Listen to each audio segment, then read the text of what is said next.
오늘은 무엇을 쥐고 있습니까? 라는 제목으로 하나님 말씀을 증거하도록 하겠습니다. 지난 창세기 말씀에서는 큰아들 르우벤이 둘째 시므온을 구출하기 위해서 베냐민을 데리고 가게 해달라고 야곱에게 제안을 합니다. 그 제안은 아주 파격적인 내용이었죠. 만약에 그렇게 하지 못할 경우에는 내 두 아들을 죽여도 좋습니다. 라는 말이었습니다. 하지만 그 말을 들은 야곱의 대처는 단호했습니다. 그럴 수 없다. 죽어도 베냐민을 데려갈 수 없다라는 것이었죠.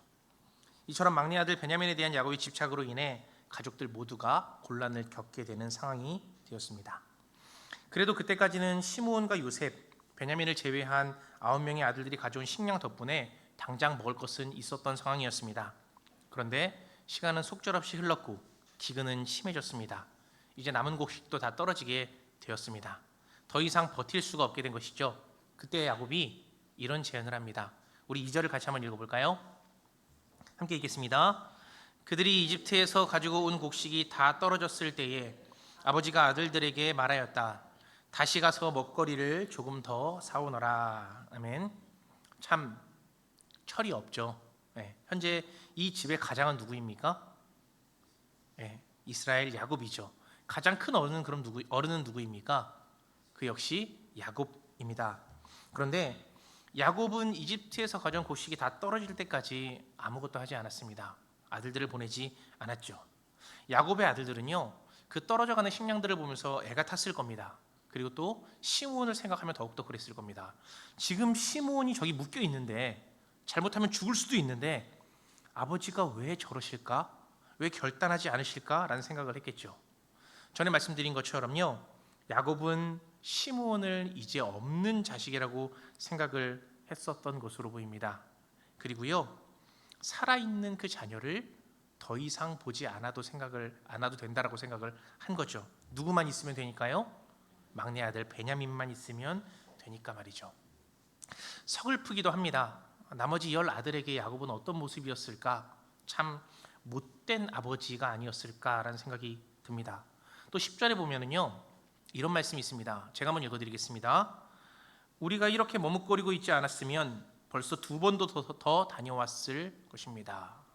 당시 야곱이 머물렀던 가나안 땅 헤브론 땅은요, 이집트에 있는 수도와의 거리가 한 300km에서 400km 정도 되었습니다. 여러 사람들과 낙타와 당나귀 같은 것들을 이용해서 간다면 보통 15일 이상 걸리는 긴 여정이었죠. 가는데 15일입니다. 그럼 돌아오는 데까지는 얼마나 걸립니까? 네, 곧장 가서 곡식을 받아서 당장 돌아온다 하더라도 한 달 이상은 소요되는 시간입니다. 그런데 여기 뭐라고 얘기했어요? 2번이나 더 다녀왔을 겁니다. 즉 야곱은요, 2달 동안 아무런 결정을 하지 않았다라는 것을 알 수 있죠. 또 한편으로 이렇게 생각해 볼 수도 있습니다. 요셉이 식량을 2달치를 줬다라고 생각을 할 수 있는 거죠. 얼마나 많은 양을 줬을까라는 생각을 합니다. 왜냐하면 야곱의 식구들 그리고 가축들까지 다 먹이려면 아마 상당한 양이었을 것 같습니다. 요셉의 사랑이 느껴지기도 한 대목이죠. 하지만 야곱으로 봤을 때 야곱은 참 무능했습니다. 그리고 무결정을 했습니다. 그것이 다 떨어질 때까지 버티고 버텼습니다. 어쩌면요, 이것은 야곱의 그릇된 신앙에서 나타난 결과였을 수도 있다라는 겁니다. 이렇게 생각을 해볼 수 있죠. 하나님은 지금 현재 야곱의 가정에서 누가 변화되기를 기다리고 계실까요? 네, 아들들이 아니라 야곱이 변화되기를 기다리고 계실 겁니다. 야곱이 바뀌기를 바라실 겁니다. 그런데 야곱은요, 자신이 바뀌는 것이 아니라 상황이 변화되기를 기도하고 있습니다. 아, 맞아. 옛날에 하나님께서 나를 지켜주신다고 했잖아. 그리고 하나님께서 우리 가족을 세워주신다고 했잖아. 그러면 당연히 베냐민도 지켜주시겠지. 내가 그토록 사랑하는 아들 베냐민도 이렇게 하나님이 보호하시고 인도하시겠지. 2달이 되기 전에 가뭄도 끝나지 않을까? 하나님이 원상태로 돌려주시지 않을까? 아마 야곱은 주님이 생각한 방향과는 맞지 않은 반대의 길로 자신의 믿음을 썼다라는 겁니다. 이것을 보면서요, 이런 묵상이 떠올랐습니다. 혹시 우리도 그러지 않을까? 라는 생각 말이죠. 하나님은 우리에게 이 방향으로 가기를 추구하시는데, 그런데 우리는요, 자꾸만 다른 방향으로 가고 있지는 않을까라는 생각을 합니다. 하나님이 변화시키고 싶은 것은 야곱인데 야곱은 자기가 아니라 상황이 변하기를 바랬던 것처럼 말이죠. 하나님은 내 고집을 꺾으려고 하시는 건데 나는 아직도 내 고집대로 하나님께 구하고 있습니다. 여러분, 신앙이라는 것이 무엇일까요? 신앙은요, 단순히 하나님을 열심히 믿는 것이 아닙니다. 하나님의 방향대로 믿는 것입니다. 하나님이 바라보는 곳을 바라보고 하나님이 걷고자 하는 길을 함께 걷고 하나님이 원하시는 일을 하는 것이 바로 신앙이라는 겁니다. 아무리 열심히 예배를 드려도, 아무리 열심히 봉사를 해도, 아무리 많은 헌금을 한다 하더라도 만약에 방향이 다르다면 그것은 신앙이 아니라 내 욕심대로 구하는 것입니다. 제가요, 열정만 남은 기복신앙을 비판하는 이유가 있습니다. 그것이 무엇이냐면요, 그들은 하나님을 바라보는 것이 아니라 하나님 뒤에 있는 복을 바라보기만 하기 때문입니다. 기복신앙 자체가 나쁘다는 것이 아닙니다. 기복이 있어야 하나님께 구하는 것도 있겠죠. 하지만 하나님이 빠진 기복신앙은 너무나도 위험합니다. 엄밀하게 따지자면 그거는 기복신앙이라고 하는 신앙이 아니라 그냥 복을 구하는 행위이기 때문입니다. 나의 욕망을 극대화하는 것이기 때문이겠죠. 예전에 제가 한 친구와 통화를 했던 기억이 있습니다. 그 친구는요, 제가 예수를 믿기 전부터 교회를 다녔습니다. 중학교 때 만난 친구였는데 중학교 때부터 교회에 열심이었다라는 소문이 학교에 날 정도로 상당히 신앙이 신실했던 친구였습니다. 그런데 오랜만에 만나서 대화를 하는데 그 친구가 이런 얘기를 하는 겁니다. 명씨가 요즘에 우리 교회가 집중 기도회를 하고 있는데 너무 좋아. 막 아픈 사람들이 회복되고 그리고 어려웠던 일들이 다 풀리고 놀라운 일들이 많이 일어나. 처음에는 감사하더라고요. 신기하다. 하나님이 이렇게 이루시나 보다. 그런데 얘가 30분 동안 얘기를 하는 겁니다. 같은 얘기도 계속 들으면 지겹잖아요. 그런데 확신에 찬 모습으로 30분간 이 얘기를 하는데 제가 혹시나 해서 이런 질문을 한번 했습니다. 누구누구야? 하나님 정말 좋은 분이시지? 그럼 하나님께서 혹시 그 기도에 응답하시지 않으면 어떡할 거야? 그러니까 이 친구가 저한테 이런 말을 하더라고요. 우리 좋으신 하나님이 그럴 리가 없어. 저는요, 그 말을 듣고 고민을 하게 됐습니다. 성도님들, 우리는요, 지금 무엇을 믿고 있습니까? 하나님입니까? 아니면 우리가 만들어낸 하나님입니까? 이집트에 나온 이스라엘 백성들이 아론에게 우리가 섬길 신을 만들어 달라고 하죠. 그때 아론이요, 재물과 풍요의 상징이었던 황금 송아지를 만들면서 이런 말을 합니다. 이것이 너희를 이집트 땅에서 인도해낸 너희의 하나님이다. 말을 잘 생각해 보십시오. 이것이 너희를 이집트 땅에서 인도해낸 너희의 하나님이다. 우리는 지금 무엇을 믿고 있습니까? 야곱처럼 자신의 상상 속에 존재하는 하나님을 섬기고 있습니까? 아니면 진짜 하나님을 믿고 있습니까? 이 질문을요, 항상 우리는 스스로에게 던져야 한다는 겁니다. 다시 본문으로 한번 돌아가 보겠습니다. 그런 책임감 없고 철없는 아버지 야곱에게 이젠 유다가 나서서 한마디를 합니다. 아버지, 그 사람이 막내 아우를 데려오지 않으면 다시는 자신의 얼굴을 보지 못할 거라고 엄하게 경고했습니다. 그러니 막내를 데리고 가게 허락해 주십시오. 막내를 보내지 않으면 우리는 갈 수가 없습니다. 이와 비슷한 말을 형 르우벤이 했었죠. 만약에 베냐민과 돌아오지 못한다면 자신의 아들들을 죽여도 좋다라는 결연한 각오로 야곱에게 말을 했습니다. 그런데 야곱은 어떻게 했습니까? 그 말을 거절했습니다. 씨도 안 먹혔다는 말이 있죠. 야곱은요, 대꾸도 하지 않았습니다. 아마도 르우벤이 그동안 못된 짓을 했었기 때문에 야곱이 그를 신뢰하지 않았던 걸 수도 있습니다. 르우벤이요, 자신의 첫 비라를 범했었고요, 요셉을 팔 때 아무것도 하지 않았다는 것을 야곱은 어쩌면 생각하고 있었기 때문에 르우벤을 믿지 않았던 거겠죠. 첫째가 그렇게 됐으니까 그러면 사실 이 이야기를 원래 누가 해야 되는 거예요? 둘째가 해야 되는 거잖아요. 둘째 시므온은 지금 어디 있습니까? 요셉에게 붙잡혀 있죠. 그렇기 때문에 둘째 시므온은 그 말을 할 수 없었습니다. 그럼 셋째가 해야 되는 거죠. 셋째 레위는 그럼 뭐 하고 있었을까요? 사실요, 야곱은 레위를 신뢰하지 않았을 가능성도 상당합니다. 왜냐하면 옛날에 디나가 강간을 당할 때가 있었잖아요. 그때에 세겜 학살 사건이 일어났었죠. 그 학살 사건을 주도했던 사람이 바로 둘째와 셋째인 시므온과 레위였습니다. 그때 야곱은 큰 공경에 겪게 됐었습니다. 그래서 레위를 그렇게 좋아하지 않을 수 있습니다. 그러니 이제 넷째였던 유다가 총대를 메고 나선 거죠. 그렇다고 유다가 그렇게 신뢰받는 자녀였다는 것 또한 아닙니다. 유다는요, 부모님이 원하지 않았던 가나안 여인과 결혼을 했었고, 또 유다의 자녀들이 다 죽고 나니까 며느리 다말과 관계를 해서 2명의 아들을 낳았던 전력이 있잖아요. 그래서 야곱은 유다 역시 그렇게 믿음직한 아들이라고 생각하지 않았을 수도 있습니다. 그래서 유다의 말을 그렇게 달갑게 받아들이지 않습니다. 유다가 그렇게 얘기했을 때 야곱은 이런 반응을 하죠. 6절이죠. 함께 읽도록 하겠습니다. 이스라엘이 자식들을 탓하였다. 어찌하려고 너희는 아우가 있다는 말을 그 사람에게 해서 나를 이렇게도 괴롭히느냐. 아멘. 여기서 결정하지 못하는 사람은 야곱이죠. 그런데 이제 누구 탓을 해요? 자식들을 탓하기를 시작합니다. 니들이 왜 그 말을 해서 나를 이렇게 곤경에 빠뜨리고 있냐라는 거죠. 사실 지금 모든 행동들을 봤을 때 가족들을 구하려고 하는 사람은 야곱을 제외한 모든 사람들입니다. 그런데 야곱만 누구 한 명을 구하려고 해요? 베냐민 한 명만을 구하려고 합니다. 2절에서 이런 말을 했잖아요. 베냐민을 제외한 나머지 아들들에게 너희 다시 가서 이집트에서 식량을 구해와라 라는 얘기를 했잖아요. 이 말을 봤을 때 아마도 어쩌면 야곱은 가족 모두를 구하는 것이 우선이 아니라 지금 당장 누가 먹을 게 없어서요? 베냐민이 먹을 게 없어서 니들이 죽던 말던 이집트에 가서 일단 식량을 구해와라 라고 이야기를 하는 겁니다. 베냐민밖에 없습니다. 베냐민 한 사람만 안중에 있고 나머지 사람들은 지금 안중에도 없는 거죠. 참 재미있는 역사가요, 야곱은 자기 형 에서에게서 장자권을 빼앗아 오죠. 그때 뭐로 유혹을 했습니까? 팥죽으로 유혹을 했습니다. 팥죽을 다른 말로 하면 양식이죠.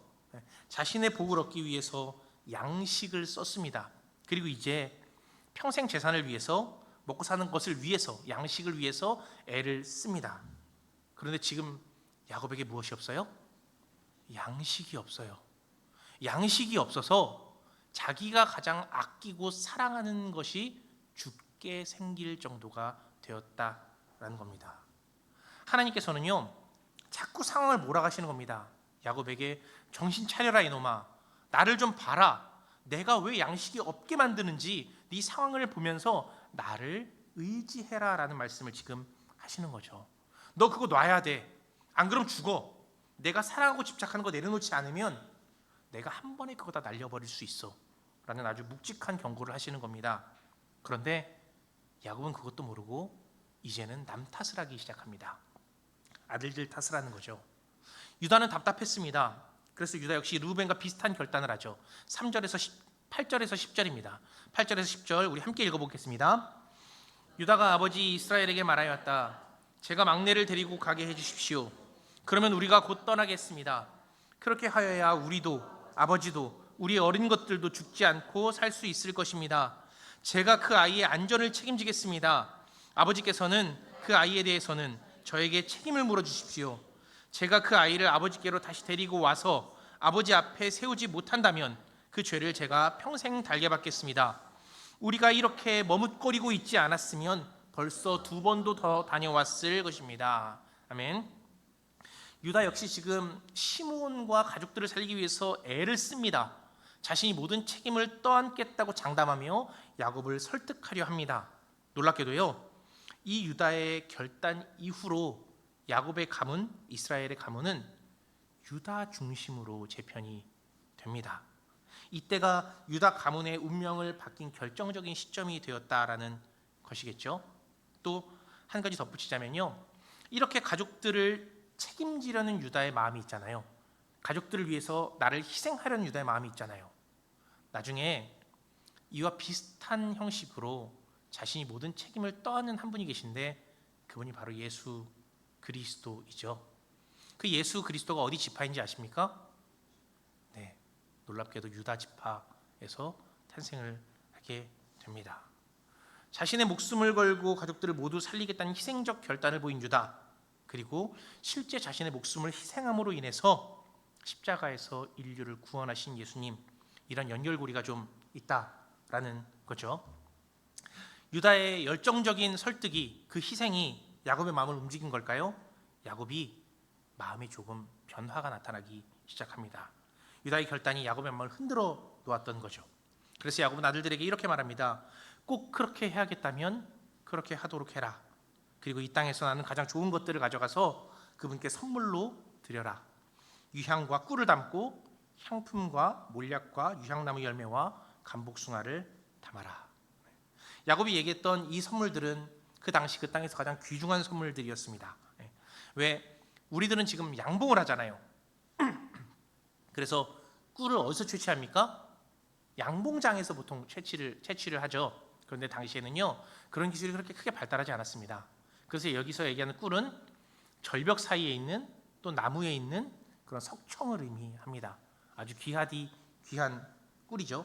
그리고 감복숭아는 우리는 감복숭아라고 하니까 딱 와닿지 않지만 영어로 얘기하면 아마 바로 알아들으실 겁니다. 아몬드라는 씨앗입니다. 그래서 아몬드와 꿀 그리고 상품, 몰약, 유향을 가지고 가거라라는 겁니다.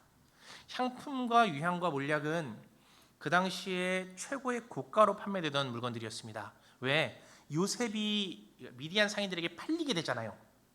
그 팔 때에 그 미디안 상인들도 향품과 유향과 몰약을 팔았었습니다. 그리고 우리가 한 가지 아는 것, 예수님께서 태어나실 때 동방박사가 선물로 가져간 것이 있죠. 뭐였죠? 황금이 있고요. 그리고 향품과 유향과 몰약이었습니다. 가장 귀중한 것들을 몇천 년 동안 가장 귀중한 것이었다고 얘기했던 물건들이 바로 향품과 유향과 몰약이었습니다. 지금 야곱은 그분에게 가장 좋은 것을 선물해서 그분의 마음을 돌려놓아라라는 이야기를 하는 거죠. 야곱이 계속해서 말을 이어갑니다. 돈도 2배로 가져가거라. 그리고 너희 아우인 베냐민을 데리고 가서 어서 그 사람에게로 가라. 그 이후에 이렇게 말을 합니다. 14절이죠. 우리 같이 한번 읽어보겠습니다. 너희들이 그 사람 앞에 설 때에 전능하신 하나님이 그 사람을 감동시키셔서 너희에게 자비를 베풀게 해주시기를 빌 뿐이다. 그가 거기에 남아있는 아이와 베냐민도 너희와 함께 돌려보내준다면 더 바랄 것이 없겠다. 자식을 잃게 되면 잃는 것이지 난들 어떻게 하겠느냐. 할렐루야. 놀랍게도요, 야곱이 베냐민을 내려놓았을 때 하나님을 바라보는 믿음이 생깁니다. 여기 그것이 어디 나와 있습니까? 전능하신 하나님이 라는 이야기가 나옵니다. 야곱이 여태까지 하나님에 대한 얘기를 그렇게 많이 하지 않았습니다. 그것은 그가 현재 믿음이 없다라는 것에 대한 반증이겠죠. 그런데 야곱이 베냐민을 포기했을 때 비로소 하나님에 대한 언급이 시작됩니다. 전능하신 하나님께서 혹시 그 사람을 감동시켜서 너희에게 자비를 베풀지 않겠느냐. 그리고요, 이런 이야기를 덧붙이죠. 자식을 잃게 되면 잃을 것이다. 마치 이 믿음이 에스더가 고백했던 죽으면 죽으리이다와 비슷합니다.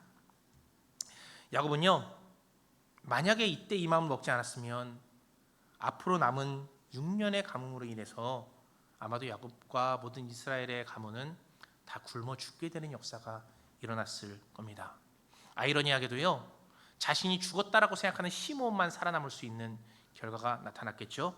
하지만 야곱은 이 단념 하나로 인해서, 베냐민을 포기하는 단념 하나로 인해서 가족 모두를 살릴 수 있게 되는 하나님의 섭리를 발동시킵니다. 그리고 또 하나 더요, 자신이 잃었다고 생각했던 아주 소중한 가족 요셉을 만나게 되는 역사를 보게 되죠. 야곱이 진짜 대단한 가문이었거든요.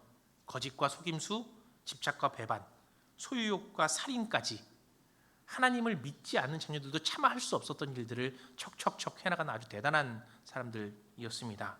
그런데 야곱이 베냐민을 포기한 이 순간부터 야곱의 생애는 완전하게 달라집니다.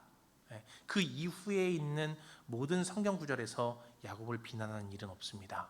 이 이후부터 야곱의 신앙이 회복되고 돌아왔다라는 것을 이야기하는 것이겠죠. 이 내용을 통해서 알 수 있는 것이 있습니다. 그것이 무엇이냐면요, 그리스도인은 끊임없이 자기를 부인해야 한다라는 것입니다. 그러한 자기 부정만이 우리들의 삶을 바꿔놓을 수 있다라는 뜻이기도 합니다. 슬픔과 상실, 배반과 속임수의 악순환을 끊어낼 수 있는 열쇠는 바로 자기 부인이라는 거죠. 조금만 다르게 표현해 보겠습니다. 나를 포기할 때, 하나님께 내 삶의 주도권을 넘길 때 비로소 하나님의 일이 시작된다는 겁니다. 내 삶이, 내 일이 내가 생각했던 것보다 더 기이하고 신기하게 풀어져 갈 겁니다. 누가 주관하시기 때문에요? 하나님께서 주관하시기 때문이겠죠. 오늘의 이야기는 여기까지지만요. 이 오늘의 이야기를 통해서 나타나는 결론들은 더 어마어마합니다. 그것은 다음 주에 진행하도록 하겠습니다. 네. 이제 설교를 마무리 지으려고 합니다. 오늘 설교의 제목을 우리 한 번 더 같이 읽어볼까요? 함께 읽겠습니다. 무엇을 쥐고 있습니까? 네, 한 번 더 읽겠습니다. 무엇을 쥐고 있습니까? 우리에게 이런 질문을 던져봅니다. 나는 지금 무엇을 쥐고 있습니까? 내가 꽉 붙잡고 있는 것은, 내가 집착하고 있는 것은 베냐민입니까? 아니면 하나님입니까? 내가 목숨보다 더 소중하게 여기고 있는 것은 무엇입니까? 양식이나 재물입니까? 아니면 예수 그리스도입니까? 야곱은 베냐민을 꽉 쥐고 있었습니다. 아들들은 가족들을 살리겠다라고 힘쓰는데 그들을 원망만 하고 있습니다. 온 가족을 위험에 빠뜨리는 것이 누구인데 오히려 자녀들에게 왜 나를 사지로 내모느냐며 움켜쥔 것을 절대 놓지 않으려고 하고 있습니다. 그때 유다의 도움으로 이르면 이르리라 라는 고백을 하니 그때 비로소 채우시고 역사하시는 전능하신 하나님을 바라보게 되었다라는 겁니다. 자신이 아무것도 할 수 없음을 깨닫고 내 모든 것을 내어드릴 때 소망이 생기게 됩니다. 우리요 열심히 살잖아요. 무엇 때문에 그렇게 열심히 삽니까? 라고 얘기하면 아마도 행복하기 위해서라고 말씀을 하실 겁니다. 행복을 위해서 그렇게 애를 쓰잖아요. 놀랍게도요 쥐려고만 하면 행복은 날아갑니다. 어떻게든 돈을 쥐고 있어야 행복해지지. 더 높은 사람들과 도움이 되는 사람들과 어떻게든 인연을 맺어서 그들의 손을 꽉 붙들어야 안전해지지. 내가 스펙을 많이 쌓아서 할 수 있는 것들을 이뤄야지 내가 행복에 다다를 수 있지라고 생각을 하죠. 죄송합니다. 제 짧은 인생이지만요. 제가 본 이런 사람들에게 공통점들이 있더라고요. 그들의 인생이 행복하지가 않았습니다. 더 가지지 못해서 불안해했고 염려했습니다. 근심과 걱정은 늘 그들을 따라다녔습니다. 더 높은 곳에 있지 못하는 열등감과 그리고 더 많은 능력을 가지지 못했다는 비통함이 그들과 함께 했다라는 거죠. 우리 삶은 어땠습니까? 저도 그렇습니다. 이번 주에 저도 여러 가지 사건들을 겪으면서 하나님께서 저에게 그렇게 말씀을 하시더라고요. 쥐고 있으니까 행복하냐? 라는 질문을 하는 것 같았습니다. 성도님들, 꽉 잡고 있었을 때 잡아지던가요? 움켜쥐려고 했었을 때 그것이 내 곁에 머물렀나요? 우리요 말씀을 통해 배웠잖아요. 이 모든 것들이 누구 손에 달려 있다고요? 하나님 손에 달려 있다라는 것을 말씀을 통해 늘 듣고 배웠었잖아요. 그럼 이제 꽉 쥐던 그 손을 펴시기를 바랍니다. 하나님을 쥐려고 노력해 보십시오. 어차피 잡지도 못할 거 움켜쥐지 마시고 내가 가지고 싶었던 것들을 차례차례 내려놓으시고 주님께 맡기시기를 바랍니다. 집착할수록 삶은 더 꼬이고 엉키게 되기 마련이니 말이죠. 오늘 야곱의 이야기를 보면은요, 야곱은 상황이 변하기를 기도했습니다. 하지만 주님은 내가 변화되기를 원하십니다. 그래야 비로소 막힌 것들이 풀리고 닫힌 것들이 열리게 되는 역사가 나타나기 때문인 거죠. 혹시라도 우리들의 삶이 너무 어렵고 팍팍하시다면 이 말씀으로 작은 위로를 드리려고 합니다. 하나님은요 실수하지 않으십니다. 단 하나의 실수도 하지 않으신다라는 겁니다. 그럼 내 삶이 왜 이렇게 어렵습니까? 왜 이렇게 고난이 있습니까? 그 이유는 분명히 주님께서 나라는 원석을 다듬기 위해서일 겁니다. 그 원석이 언젠간 빛나는 보석이 되기를 원하시는 마음으로 말이죠. 그러니 어려움 가운데서도 절대 낙심하지 마십시오. 그리고 하나님을 철저하게 신뢰하시기 바랍니다. 내가 가진 것들을 내려놓으려고 하십시오. 그리고 그 빈손으로 주님의 음성을, 그분의 말씀을 꽉 움켜 주시기 바랍니다. 그러면 모든 것들을 온전케 하시는, 우리 인생의 가장 큰 그림을 그리시는 그 전능하신 하나님께서 우리의 삶마다 관여하고 상황마다 인도해 주시어서 우리를 이끄실 것입니다. 바라기는요, 그렇게 주님을 의탁하고 맡길 것을 맡기는 우리 모두가 되기를 예수님의 이름으로 간절히 축원합니다. 이제 한 번 더 주님의 뜻을 물으며 침묵기도 하시겠습니다. 하나님께서 오늘 나에게 무슨 말씀을 하셨습니까? 나의 생각을 바꾸라는 것은 없었습니까? 더 나아가서 이건 내가 행동으로 결단해야 할 거야 라고 말씀하신 것은 없었습니까? 우리 다 같이 1분 동안 침묵 가운데 기도하도록 하겠습니다.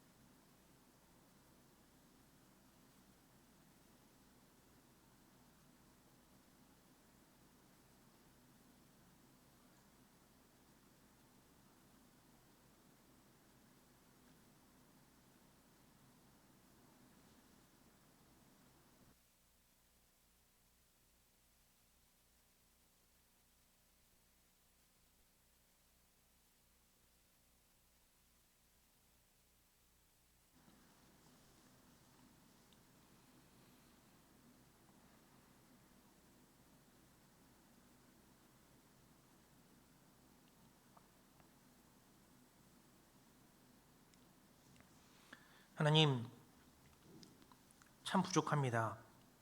알면서도 왜 그렇게 쥐고 싶은 것들이 많은지 모르겠습니다. 마치 이것을 놔버리면 내 인생이 무의미해지고 쓸모 없어질 것만 같습니다. 하지만 주님께서는 우리에게 늘 같은 말씀을 반복하십니다. 나를 신뢰해라. 나를 의지해라. 십자가 앞에 모든 것을 내려놓아라. 주님, 한 번 더 그 말씀을 의지해서 그렇게 도전해 보려 합니다. 결단하겠습니다. 노력하겠습니다. 그러니 믿음 없는 저희들을 긍휼히 여겨주시고 도와주시옵소서. 자꾸만 튀어나오는 우리의 욕망과 고집의 소리들을 점점 작게 인도하시고 우리들의 마음이 평안과 감사, 찬양과 기쁨, 만족으로 물들여가도록 예수 그리스도의 보혈을 바르시고 성령 하나님을 덧입혀 주시옵소서.